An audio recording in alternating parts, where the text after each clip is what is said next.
सभी साथियों को मेरा प्यार भरा नमस्कार। और आज की वीडियो में हम लोग डिस्कस करेंगे लिटरेरी टर्म, जिसको हमने 1 से लेकर के 100 तक डिस्कस कर चुके हैं प्रीवियस वीडियोस में। अगर आप लोगों ने वो वीडियो नहीं देखी है तो एक बार जा करके उन वीडियोस को जरूर देख लीजिएगा, ठीक है।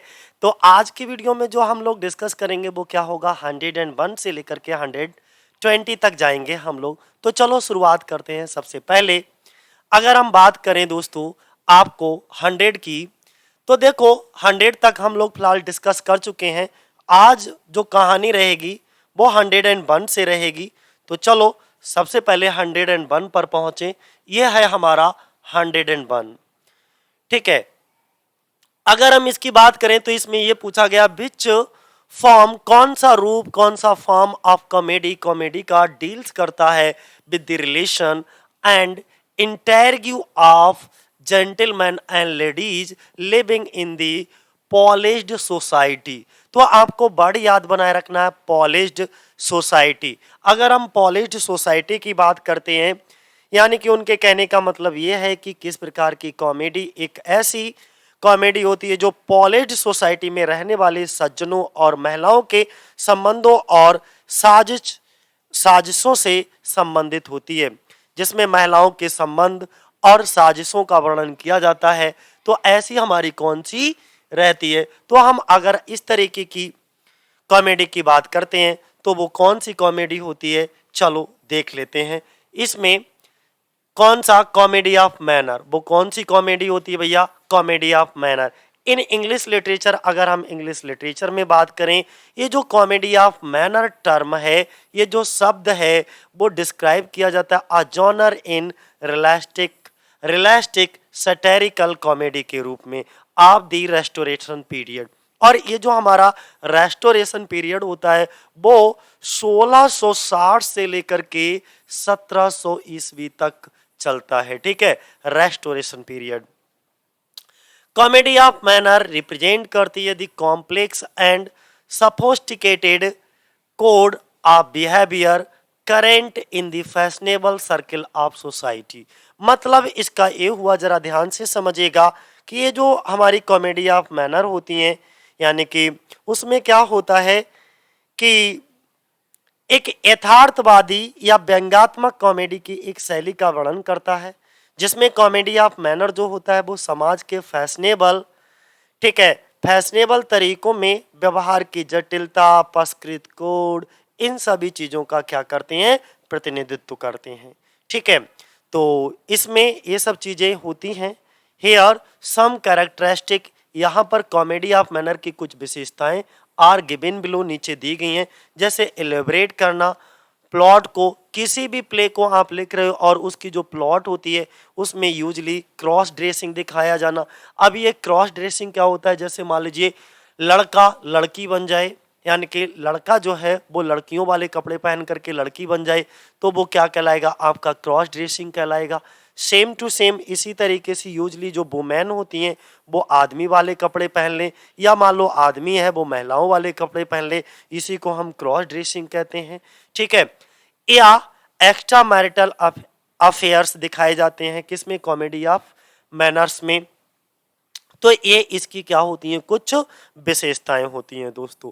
अगर हम 102 पर बात करें, अगर हम 102 पर बात करें तो which of the following statement is correct, कौन सा स्टेटमेंट मेरे दोस्तों करेक्ट है अबाउट मेमोर। अब इसका मेमोर का हिंदी मीनिंग होता है स्मृति। क्या होता है दोस्तों, स्मृति, ठीक है। मेमोर का हिंदी मीनिंग होता है स्मृति। अब ये 4 आपके सामने स्टेटमेंट दे रखे हैं और सबसे बड़ी चीज है ये यूपी टीजीटी में आपका पूछा गया है। ये यूपी टीजीटी में आपका दोस्तों पूछा जा चुका है। तो मेमोर के में कौन सा स्टेटमेंट जो है वो करेक्ट है। तो देखिएगा इन मेमोर, अगर हम ये स्टेटमेंट को पढ़ते हैं तो इन मेमोर में the emphasis is not on the author's developing self, इस शब्द को याद बनाए रखना, self, but on the people and events that the author has known. उन्होंने क्या करा, अगर हम ए स्टेटमेंट की बात करते हैं तो इसमें सिर्फ इतनी सी बात बताई गई है कि जो हमारा संस्मरण होता है, जो हमारा मेमोर होता है, ठीक है, इसमें लेखक के जो डेवलपमेंट होता है, जो लेखक का डेवलपिंग, ऑथर्स डेवलपिंग लिखा है सेल्फ, इसमें क्या होता है लेखक के विकासशील, यानी कि जो भी ऑथर्स डेवलपिंग वो अपने आप पर होता है, स्वयं पर जोर नहीं है बल्कि उन लोगों या घटनाओं पर जोर है जिन्हें लेखक ने जाना है, जिनको लेखक ने that the author has known, वह उन इवेंट्स, वह उन लोगों पर जोर देता है जिनको लेखक ने अपने जीवन में जाना है। तो ये भी स्टेटमेंट हमारा सही होगा। और इसको और अच्छे से पढ़ने के लिए आप इसका ये पढ़ करके देखिएगा, अपने आप समझ आएगा। इन द कॉन्टेक्स्ट मेमोर के कॉन्टेक्स्ट में संस्मरण के इसे हम संस्मरण भी कहते हैं, ठीक है। संस्मरण के अगर कॉन्टेक्स्ट में देखें तो ये ऑप्शन हमारा करेक्ट है। मेमोर क्या है? Emphasis is not on the author's developing self. इसमें मेमोर जो होता है वो स्मृतियां तो होती हैं, लेकिन लेखक के स्वयं के डेवलपिंग, यानी कि खुद के जीवन पर आधारित, खुद का जीवन डेवलप करने पर आधारित नहीं होती। एक बार और अच्छे से मैं बताता हूं, इसको जरा ध्यान से समझिएगा। इसमें क्या कहा गया है कि ये जो मेमोर होता है, मेमोर में जो लेखक होता है वो स्वयं के विकास पर, स्वयं के डेवलपिंग पर जोर नहीं देता, बल्कि उन लोगों और घटनाओं पर जोर देता है जिन्हें लेखक ने जाना है, ठीक है। तो ये संस्मरण एक प्रकार की ऐतिहासिक शैली होता है जिसमें व्यक्तिगत अवलोकन और अनुभव से बना इतिहास और रिकॉर्ड होता है। तो ये बात विशेष ध्यान रखना, खूब मेमोर के ऊपर खूब पूछा जाता है। तो developing self but on the people, लोगों के ऊपर बहुत ज्यादा एम्फेसिस करते हैं ये, या जो इवेंट्स होती हैं that the author has known. The other option are, सभी जो है वो कैसे इनकरेक्ट ऑप्शन है। मेमोर की बात करें तो ये एक हिस्टोरिकल जॉनर होता है, हिस्ट्री और record composed from a personal observation और एक्सपीरियंस। मान लीजिए आपके सामने कोई घटना घटित होती है, आपने खुद की आंखों से उसको ऑब्जर्व किया है, अनुभव किया है, और उन चीजों को आप शब्दों के रूप में उस घटना को वर्णित कर देते हो, लिख देते हो, वो आपका मेमोर कहलाएगा। क्या कहलाएगा दोस्तों? मेमोर। तीसरा क्वेश्चन अगर हम बात करते हैं, थर्ड क्वेश्चन की साथियों बात करते हैं, तो among the following which is not the example of pastoral elegy. भैया देखो ध्यान से, यूपी टीजीटी 2021 में ये भी आया है। यहाँ पे ये पूछा गया है कि among the following which is not the example of pastoral elegy. Pastoral elegy क्या होती है? जिसमें शेफर्ड या रूरल बैकग्राउंड का जिक्र किया जाता हो, वो हमारी पास्टोरल एलिजी होती है, ठीक है, शेफर्ड। तो पास्टोरल एलिजी देखो कौन कौन सी हैं, ध्यान बनाए रखना। एस्ट्रोफेल ये भी हमारी पास्टोरल एलिजी है, लैसिडस ये भी हमारी पास्टोरल एलिजी है, थायरसिस ये भी हमारी पास्टोरल एलिजी है। लेकिन elegy written in a country churchyard, ये टॉमस ग्रे के द्वारा लिखी गई है। ये है तो एलिजी, लेकिन ये पर्सनल एलिजी है दोस्तों। ये कैसे इन एलिजी है? पर्सनल एलिजी है, ठीक है। तो ध्यान बनाए रखना, यानी कि डी ऑप्शन हमारा क्या होगा? करेक्ट होगा। इसमें कौन सा ऑप्शन करेक्ट होगा? D.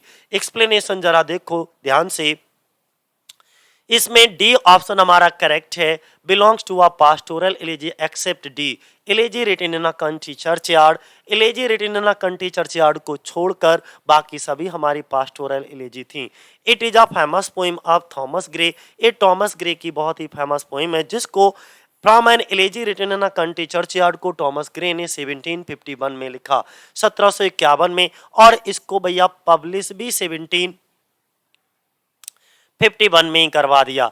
This poem is dignified okay gently melancholy और elegy celebrating the graves of humble and unknown blazer. इसमें जो कवि होता है ना, वो अनजाने जो ब्लेजर्स होते हैं, गांव वाले होते हैं, उनकी मृत्यु से दुखी होकर के इस कविता की रचना करता है। अगला अगर हम फोर्थ वाले पे पहुंचे, तो फोर्थ वाला हमारा who among the following writer is known as epigrammatic prose style. अच्छा, पहले तो आपको ये समझना पड़ेगा साथियों कि ये जो इपीग्रामेटिक प्रोज स्टाइल क्या होता है। अगर हम इपीग्रामेटिक प्रोज स्टाइल की बात करते हैं तो ये एक प्रकार का ऐसा गद्य शैली होती है, ये एक प्रकार की ऐसी शैली होती है जिसमें अधिक से अधिक शब्दों को कम से कम शब्दों में बोलना, यानी कि अधिक से अधिक विचारों को, भावों को कम से कम शब्दों में बोलना ही एपिग्रामेटिक स्टाइल कहलाता है। और एपिग्रामेटिक स्टाइल से कौन बिलोंग करते थे? Sir Francis Bacon. Sir Francis Bacon is also known as father of English essay, father of English essay. English essay का इनको क्या कहा जाता है? फादर कहा जाता है। He has mostly known for his epigrammatic, यानी कि जैसे इडियम्स एंड फ्रेजेस में, या मान लो कोई प्रोवर्ब्स में किसी शब्दों को कहना, ठीक है, यानी कि अधिक से अधिक भावनाओं को कम से कम शब्दों में बोल देना, गागर में सागर भर देना, ये इनका स्टाइल था। तो epigrammatic prose style also, epigrammatic prose style a short sentence express an idea in clever and amusing वे।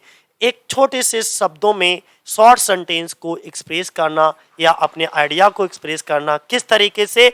बहुत ही क्लेवर और अम्यूजिंग वे में, ठीक है। तो उसको हम क्या प्रोवर्ब्स ही कहते हैं, लोकोक्तियां कहते हैं, हिंदी में मुहावरे कह सकते हो, ठीक है। ये सब चीजें आप ध्यान बनाए रखना। तो वहां पे कौन होंगे? बैकन। पांचवें में देखो, विच ऑफ द फॉलोइंग स्टेटमेंट, इनमें से कौन सा मेरे दोस्तों स्टेटमेंट इज नॉट करेक्ट? देखो ये चीज एग्जाम में, टीजीटी के एग्जाम में आपको बहुत अच्छे से पढ़ना है।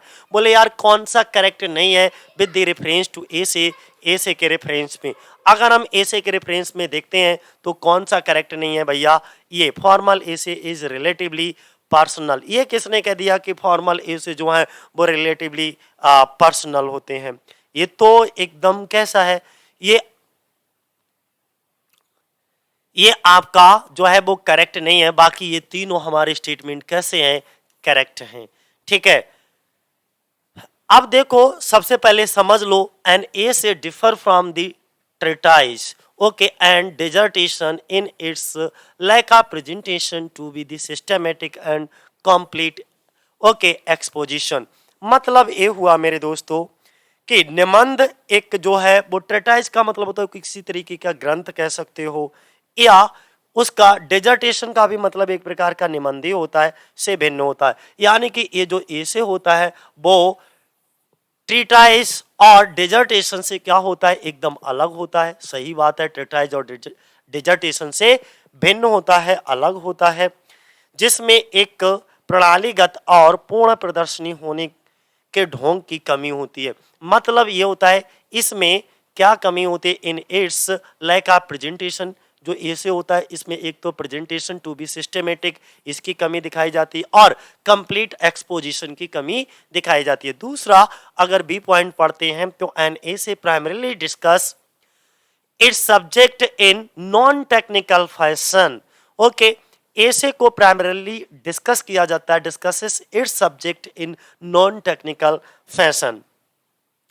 मतलब ये हुआ, सिंपल सी बात ये है, जो निबंध के आकर्षण को बढ़ाने के लिए इसमें कोई भी निबंध है मुख्य रूप से गैर तकनीकी फैशन के विषय पर चर्चा करता है। तो ये भी सही बात है कि जो ऐसे होता है वो मुख्य रूप से डिस्कस करता है its subject in non technical fashion, non technical fashion, गैर तकनीकी फैशन के विषय में अपने विषय पर क्या करता है? चर्चा करता है। और सी पॉइंट अगर हम बात करें तो ऐसे में डिस्कस किया जाता है its subject with a liberal use of such devices as the anecdotes, striking illustrations and humour to argument its appeal. मतलब ये हुआ, ऐसे में ध्यान रखना जब भी आप निबंध को लिख रहे हो तो निबंध अपने आकर्षण को, उसके अट्रैक्टिवनेस को बढ़ाने के लिए इसमें जितने भी हमारे उपाख्या कौन कौन सी चीजें इसमें बढ़ाने के लिए किस किस तरीके की डिवाइसेस का यूज किया जाता है, जैसे अनेक्डोट है, स्ट्राइकिंग इलस्ट्रेशन है, ठीक है, ह्यूमर को यूज किया जाता है टू आर्गुमेंट इट्स अपील। तो ये सब चीजें होती हैं। बट डी वाला ऑप्शन हमारा बिल्कुल भी गलत है, ठीक है। चलो इसके एक्सप्लेनेशन को एक बार को देख लो। All the given options are correct in the text of essay except option D. Option D को छोड़ करके बाकी सभी ऑप्शन हमारे क्या हैं? करेक्ट है। The formal essay is relatively personal, ये बिल्कुल गलत है। एन एसे इज जनरली, एक ऐसे, अब ऐसे के बारे में थोड़ा सा बताया गया, देखो इसका एक्सप्लेनेशन जरूर ध्यान से सुनिएगा क्योंकि यही आपके काम में आने वाला है। देखो ऐसे is generally a piece of writing, ऐसे एक प्रकार का क्या होता है, एक पीस ऑफ राइटिंग होता है that gives the author own argument, जिसमें लेखक जो है खुद के आर्गुमेंट को डिस्कस कर रहा होता है, खुद के आर्गुमेंट को दे रहा होता है, ठीक है। बट लेकिन द डेफिनेशन इज बैगू, इसकी जो डेफिनेशन होती है वो अस्पष्ट होती है, ओवरलैपिंग होती है with those of a letter, a paper, an article, a pamphlet, a short story. A formal essay is short. जो फॉर्मल एसे होता है वो क्या होता है, शॉर्ट होता है। अब वहां पे देखो पर्सनल बताया गया, जबकि फॉर्मल एसे कैसा होता है, इम्पर्सनल होता है, relatively impersonal composition in prose. यही चीज आपको ध्यान रखना, फॉर्मल एसे हमेशा रिलेटिवली इम्पर्सनल कंपोजिशन होता है इन प्रोज में, while informal essay is familiar and personal essay. और जो इनफॉर्मल, देखो एसे दो तरीके की बात करेंगे, एक फॉर्मल एसे की बात करेंगे, ध्यान दीजिएगा, एक फॉर्मल एसे की दोस्तों बात करेंगे, ये रिलेटिवली इम्पर्सनल होते हैं। ये कैसे होते हैं, इम्पर्सनल होते हैं, ठीक है, इम्पर्सनल होते हैं, रिलेटिवली इम्पर्सनल होते हैं। अगर इनफॉर्मल एसे की बात करोगे मेरे दोस्तों, इनफॉर्मल एसे की बात करोगे तो जितने भी हमारे इनफॉर्मल एसे होते हैं वो सभी कैसे होते हैं, फैमिलियर और पर्सनल एसे होते हैं, जिसमें हम अपनी व्यक्तिगत जानकारी या परिवार या नाते रिश्तेदारी से संबंधित जानकारियों को लिखते हैं। बात इतनी समझ में आ गई। और एक चीज ध्यान रखना, फादर ऑफ एसे, देखो फादर ऑफ इंग्लिश एसे आ जाए तो सर फ्रांसिस बेकन को लगाइएगा, फादर ऑफ इंग्लिश एसे आ जाए तो सर फ्रांसिस बेकन को लगाइएगा। और अगर खाली क्वेश्चन ऐसे दिया हो कि फादर ऑफ एसे कौन है, तो माइकल डे मोंटेग्नी, और फादर ऑफ इंग्लिश एसे कौन होंगे हमारे, सर फ्रांसिस बेकन होंगे, ठीक है। नेक्स्ट अगर हम बात करते हैं तो which of the following statement about lyric, अगर लिरिक के बारे में, देखो फॉर्म्स ऑफ पोइट्री के बारे में हमेशा क्वेश्चन 3 4 5 6 तक पूछे जाते हैं, तो lyric form of poetry is not true.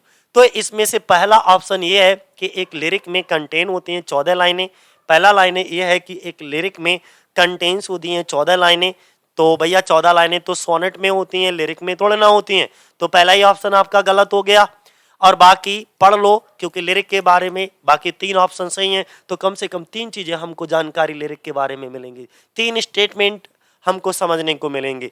It usually express the feeling and thought of single speaker, इसमें यह कहा गया है कि इसमें स्पेशली क्या किया जाता है भैया, जो लिरिक होता है हमारा वो एक आमतौर पर एक ही स्पीकर की भावनाओं और विचारों को व्यक्त करता है, सही बात है। दूसरा, Greek identified the lyric as a song rendered to the accompaniment of a lyre, तो यहाँ पे सेकेंड ऑप्शन में ये कहा गया है कि यूनानियों, जो ग्रीक लोग हुआ करते थे, इस गीत की पहचान एक गीत के रूप में की, और जो कि एक लायर की मदद के साथ, यानी कि जब भी ये लिरिक को गाते थे तो इस वाले इंस्ट्रूमेंट, लायर इंस्ट्रूमेंट के साथ में ये गाते थे। जैसे मान लीजिए हम अपने लोगों में गांव में या लगन वगैरह जाती है तो ढोलक बजा करके गीत को, ढोलक के साथ गीत को कुछ लोग एक्सप्रेस करते हैं, उसी तरीके से जब लिरिक को ये लोग गाते थे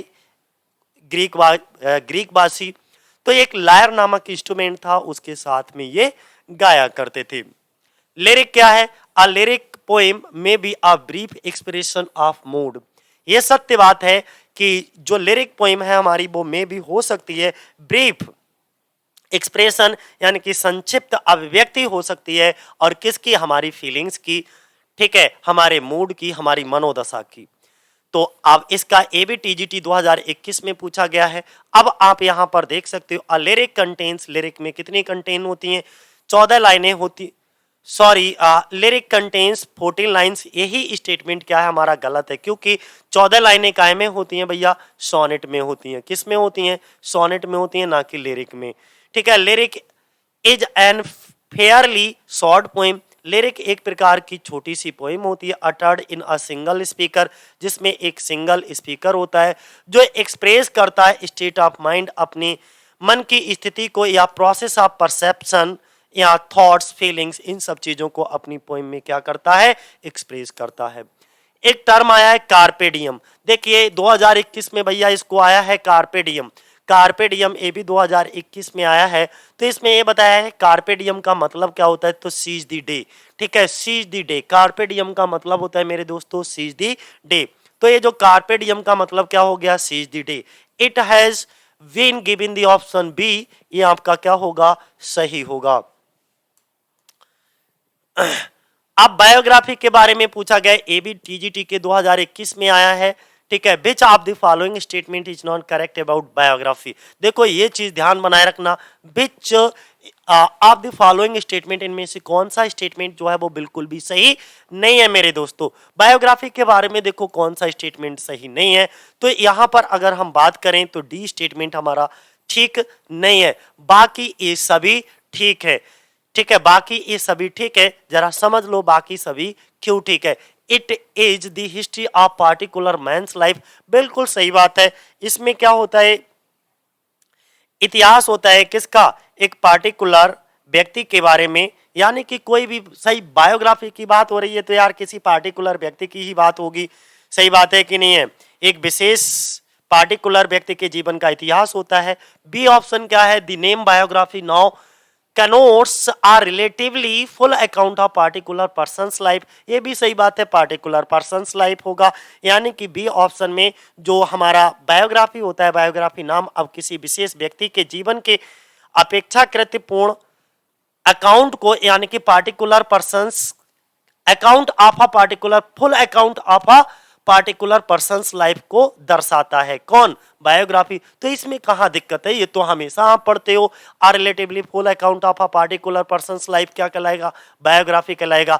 एक तीसरा और देख लो, इट इन्वॉल्व्स, यानी कि इस बायोग्राफी में भैया इन्वॉल्व होता है the attempt to set forth character temperament and value as well as okay subject activity and experience. मतलब ये हुआ मेरे बच्चे कि इसमें क्या होता है, जो भी हमारा सी ऑप्शन है इसमें किसी के चरित्र की बात की जा रही होगी, यानी कि attempt to set forth characters, चरित्रों की बात की जा रही होगी। टेम्परामेंट का मतलब होता है किसी का स्वभाव की बात, यानी कि उसका टेम्परामेंट कैसा है, उसका स्वभाव कैसा है, उसकी गतिविधि कैसी है। ठीक है, या मान लीजिए टेम्परामेंट नहीं होगा तो मेलेव होगा। ये मेलियू का मतलब होता है परिवेश, परिवेश, परिवेश, यानी कि वातावरण, वातावरण के लिए कह सकते हो आप, एटमॉस्फेयर के लिए बोल सकते हो। सब्जेक्ट एक्टिविटी होंगी वहां पर, एक्सपीरियंस होगा, ये सब चीजों की बात की जा रही होगी, यानी कि अनुभवों को आधारित करने का प्रयास शामिल होता है किसमें, बायोग्राफी में। अच्छा, biography is a latter day genre, we find biography in 20th century only. बस यही स्टेटमेंट, यानी कि बायोग्राफी एक शब्द की शैली है और हम केवल इसे 20th यानी कि 20वीं शताब्दी के जीवनी ही पाते हैं। तो ये कौन सी बात है कि इसमें सिर्फ और सिर्फ 20th सेंचुरी की ही बायोग्राफीज को पाते हैं, ये बिल्कुल गलत है। ओनली 20th सेंचुरी नहीं है, ठीक है। बायोग्राफी बहुत पहले से है। तो biography is latter day genre and defined biographies in 20th century only, ये स्टेटमेंट हमारा गलत है। Biography is a history of a particular man's life. Biography now okay connotes a relatively full account of a particular person's life. It involves the attempt to set forth characters, temperament, value as well as subject activities and experience. ये सभी statement हमारे सही हैं दोस्तों। 9 number पे अगर हम fable की बात करें तो फेबल का मतलब क्या है, तो एपिलॉग होता है। फेबल का मतलब क्या होता है दोस्तों, फेबल का क्या कहलाता है, फेबल को और हम किस नाम से जानते हैं, तो एपिलॉग, किस नाम से, एपिलॉग। ठीक है, fable is also called epilogue, fable is also called epilogue. Another given option is not correct. ठीक है, बाकी कोई भी करेक्ट नहीं है। अब आप epilogue is a brief fable या एलिगोरिकल स्टोरी होती है जिसमें एक डबल स्टोरी चलती रहती है, ओके, विद पॉइंटेड और एग्जेरेटेड, जिसमें पॉइंटेड किया जाता है, या एग्जेजरेटेड का मतलब होता है बढ़ा चढ़ा करके किसी डिटेल को बताया जाता है। Mean to serve or present vehicle for moral okay doctrine or to convey a useful lesson without stating its explicitity। मतलब ये हुआ जो एपिलॉग होता है यार, एक काल्पनिक कहानी होती है, इसमें भी ध्यान बनाए रखिएगा, कुछ और नहीं होती है।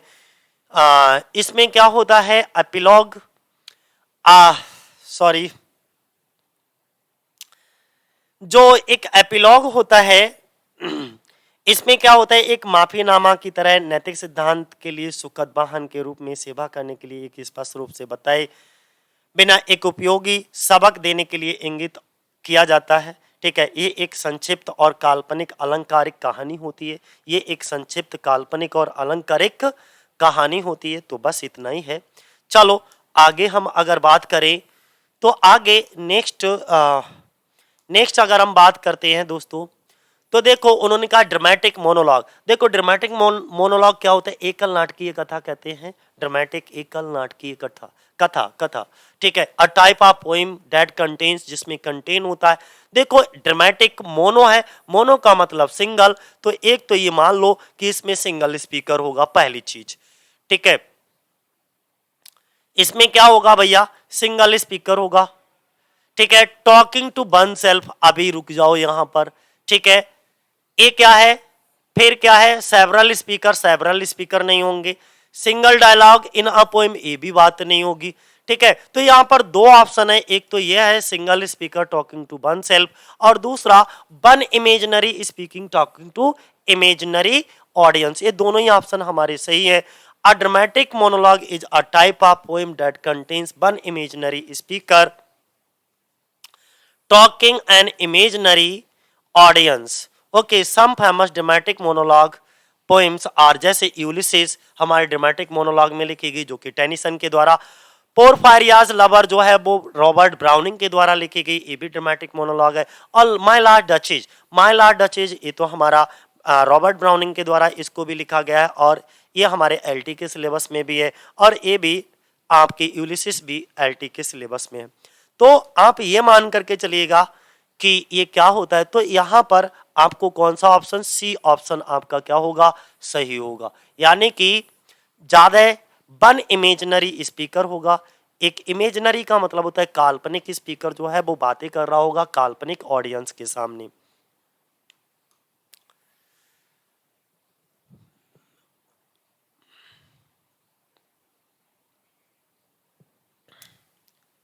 अगला हमने यहां पे बात किया है a story in verse or prose with a double meaning popularly known as, यानी कि एक ऐसी कहानी, एक ऐसी स्टोरी जिसमें डबल मीनिंग, यानी कि एक कहानी के सरफेस में भी दूसरा मीनिंग चलता हो, तो उस कहानी को हम क्या कहते हैं, एलिगरी।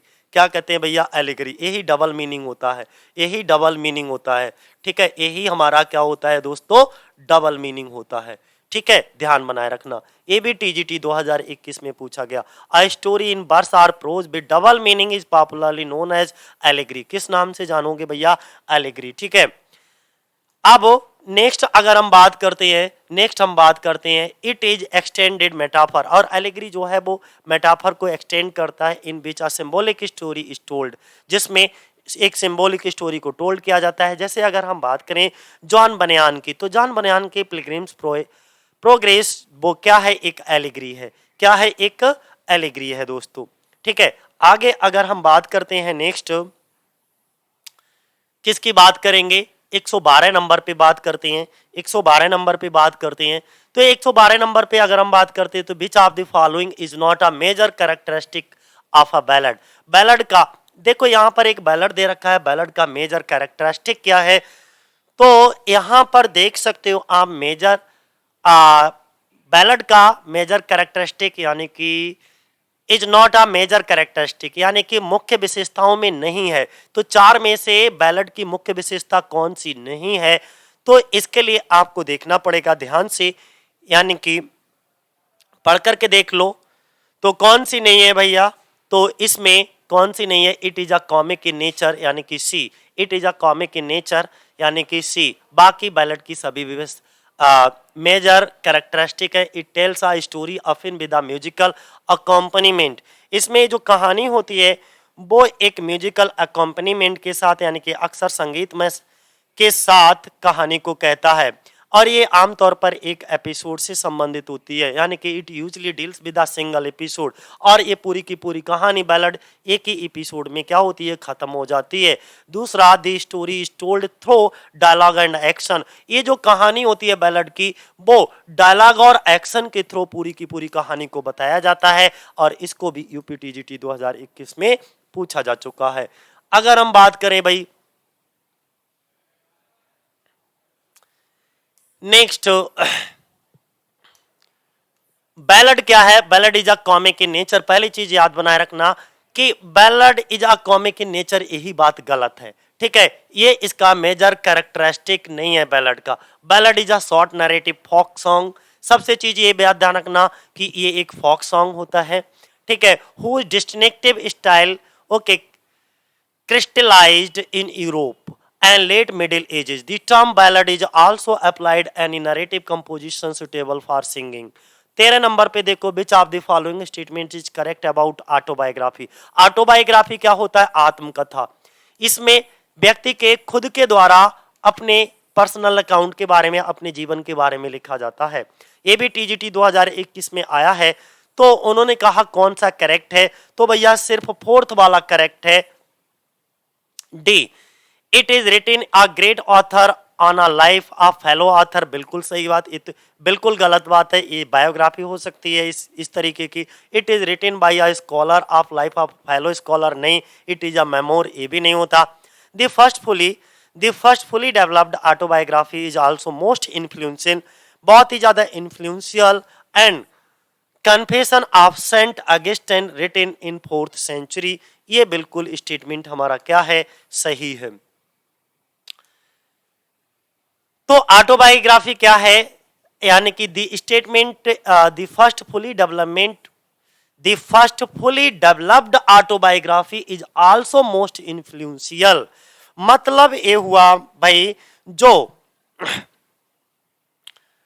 पहली पूर्ण विकसित आत्मकथा 4वीं शताब्दी में लिखी गई सबसे प्रभावशाली the confession of saint Augustine की बायोग्राफी ऑटोबायोग्राफी थी। बस इतना ध्यान रखना, ठीक है। तो autobiography is biography in oneself narrated by oneself. खुद के बारे में खुद लिखना ऑटोबायोग्राफी कहलाता है। Autobiography work can take many forms okay from the intimate writing made during life, they were not necessarily intended for publication, including letter, diaries, journals, memoirs, and reminiscences to a formal book length autobiography. अगला अगर हम बात करते हैं 14 number की, तो देखो 14 number में क्या गया है? Some statement have been given here for tragedy, ठीक है। Find out the correct statement. आपको यहाँ पे करेक्ट स्टेटमेंट यानी कि 2 और 3 हमारे करेक्ट स्टेटमेंट है। The tragic hero will evoke both our pity and terror, और दूसरा hamartia becomes the reason of his demise.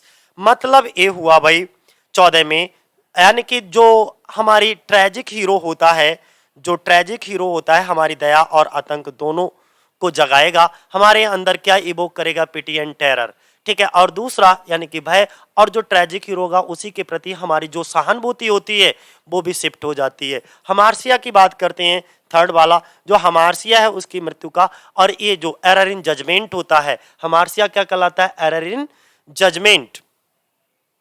तो जो उसके जजमेंट में एरर होता है वही लास्ट में उसकी डिमाइस यानी कि उसकी मृत्यु का, हीरो के पतन का कारण बनता है। डिमाइस मीन्स मृत्यु, ठीक है। तो ये दूसरा और तीसरा ऑप्शन हमारा क्या होगा? बिल्कुल सही होगा। अगला उन्होंने ये भी कहा है, जरा स्टेटमेंट आप पढ़ोगे तो ट्रेजेडी में अरिस्टोटल की ट्रेजेडी की बात करते हैं तो ये इनकी डेफिनेशन है, बहुत ही इंपॉर्टेंट डेफिनेशन है, कई बार पूछी जाती है। Tragedy is an imitation of an action that is serious, complete and of a certain magnitude through pity and fear affecting the proper purgation of these emotions, ठीक है। परगेशन ऑफ इमोशन जो है वो कथारसिस कहलाता है, ध्यान बनाए रखना, परगेशन ऑफ इमोशन। और आज का आखिरी क्वेश्चन देखो 115 ही डिस्कस कर पाया, इतनी तेजी से मैंने डिस्कस किया तो भी भाई देखो वीडियो लंबा हो जाता है, ठीक है। विच of the following statement is true about closet drama? Closet drama वो ड्रामा होते हैं जो सिर्फ और सिर्फ जो है पढ़ने के लिए यानी कि रीड यानी कि पढ़ने के लिए राइटर रीडर्स पाठक होते हैं उनको पढ़ने के लिए लिखे जाते हैं, ना कि स्टेज पर परफॉर्म करने के लिए, तो उनको हम क्लॉसेट ड्रामा कहते हैं। अच्छा, मिल्टन ने भी एक बहुत ही फेमस क्लॉसेट ड्रामा लिखा था, आपको बताना है। मैं उसकी सन बता देता हूं, जिसको उन्होंने 1674 या 73, 74 में तो मृत्यु हो गई उनकी, तो 73 के आसपास, नहीं क्लॉसेट ड्रामा सैमसन 71 में, सॉरी माफ करना, 1671 में ये आया है। 1671 में ये क्लॉसेट ड्रामा इनका आया था, और इनका पैराडाइज जो सीक्वल आया था, पैराडाइज रीगेंड, उसी के साथ इसको पब्लिश किया गया था। तो आपको उसका नाम कमेंट बॉक्स करके दिखाना है कि कौन सा क्लॉसेट ड्रामा था जो जॉन मिल्टन ने लिखा, और मैंने बहुत सारे हिंट दे दिए आपको। तो क्लॉसेट ड्रामा क्या होता है, सी ऑप्शन आप पढ़ लीजिएगा, बिल्कुल सही होगा। A closet drama is intended to be read, सिर्फ ये पढ़ने के लिए लिखा जाता है, rather than to be stage in theatre, और थिएटर या मंच पर या परफॉर्म करने के लिए, स्टेज करने के लिए इसको नहीं लिखा जाता है। उसको हम क्या कहते हैं भैया, लो लिखा ही हुआ है तो आप कमेंट क्या करोगे। Closet drama is intended to be read rather than staged in a theater is about closet drama. Closet drama primarily for reading rather than production. ठीक है, तो ये ध्यान रखना आप अच्छे से। चलो बाकी हम लोग अगले वीडियो में इसके नेक्स्ट पार्ट में डिस्कस करेंगे, जिसमें गोथिक नॉवेल है, ये सभी हैं, ये सभी अभी यूपी टीजीटी 2021 के डिस्कस किए जा रहे हैं। ठीक है, तो आज के लिए मेरे दोस्तों इतना ही, बाकी हम लोग कल चर्चा करेंगे। जय हिंद, जय भारत।